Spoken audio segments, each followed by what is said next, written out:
Good afternoon. I would like to take a moment to address the question posed for week 2.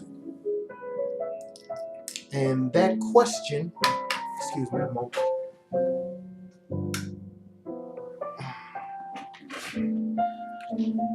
That question is, am I a manager or am I a leader? My answer to that question is pretty simple.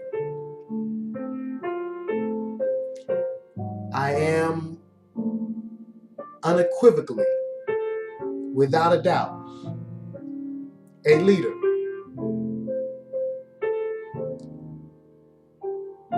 Some people ask, are leaders born or are leaders made?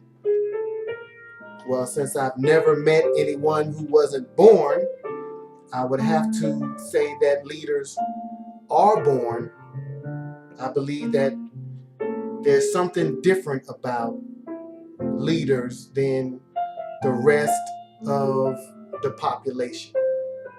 What it is, genetics, whatever, I believe that leaders are different than the rest of the population. Now, I also believe that you cannot be an effective leader without also having management skills. So, to ask, are you a leader or are you a manager? Yes, you can be a manager without being a leader, but you cannot be an effective leader without being a manager. A manager has to be able to maintain the status quo. That's the main thing that managers do. Monitor systems, maintain the status quo. As a leader, you're constantly looking toward a vision. You're looking toward innovation. You're looking toward change. However, if you constantly drag an organization through change and never give it a chance to accept the new reality, you're going to create chaos.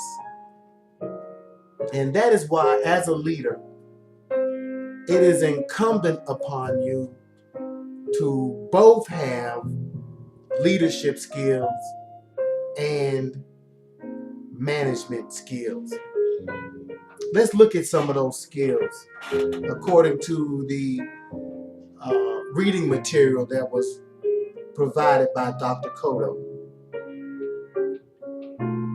Here it says that managers seek order and consistency, leaders seek change and movement.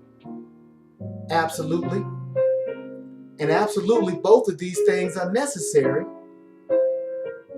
in an organization.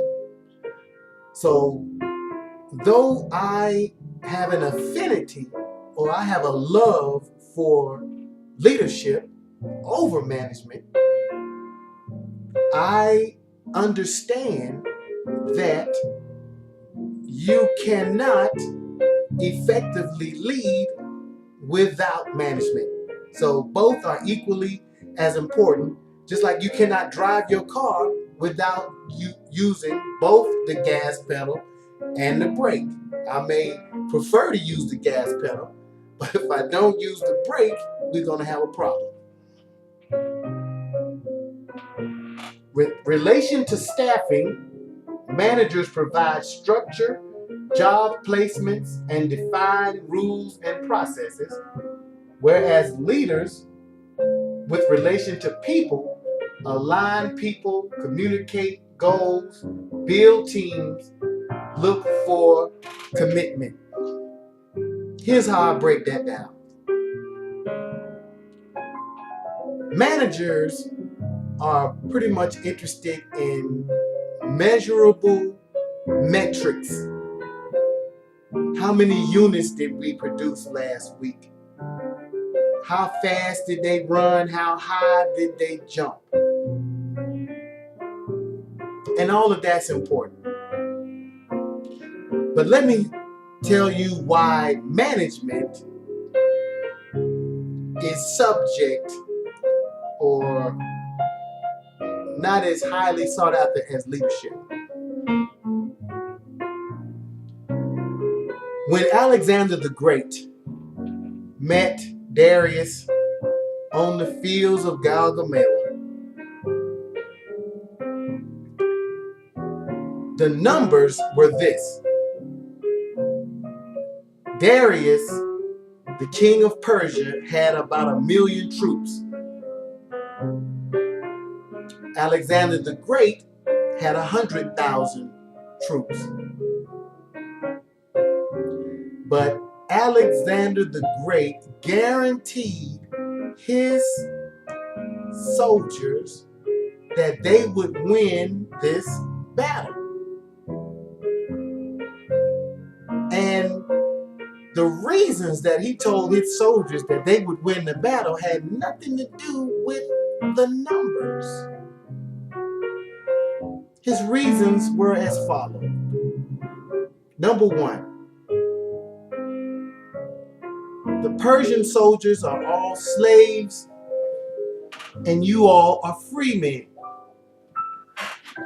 Your commitment to the cause is much higher than the soldier that you're facing. The Persian Empire was an empire that was decadent and lazy. So they came from a lazy lifestyle, whereas the Greeks, we're talking about the people who created the Olympics, they were athletic. They had a very athletic lifestyle. So basically what he was telling them is, based on your lifestyle, the average Greek soldier is going to be in better shape physically than the average Persian soldier. And here's where leadership really saved the day during this battle. Alexander told his men,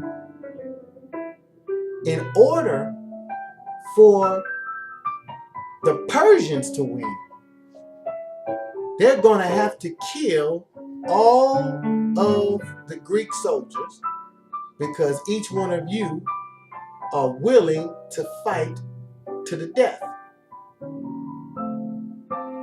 But in order for us to win, all we have to do is kill Darius, the king, and everybody else will drop their weapons and flee. One of the main things that the U.S. Army says is follow me. That came from Alexander the Great. Before battles, Alexander would put on his helmet, which had feathers on the top, and he would ride down the enemy lines and point his sword at each and every enemy soldier to let them know, I'm the one you want. And when Alexander went into battle, he didn't send, unlike Darius, who sent all of the foot soldiers and the chariotsmen first, Alexander swung the first sword from his fighting men. And as his fighting men saw Alexander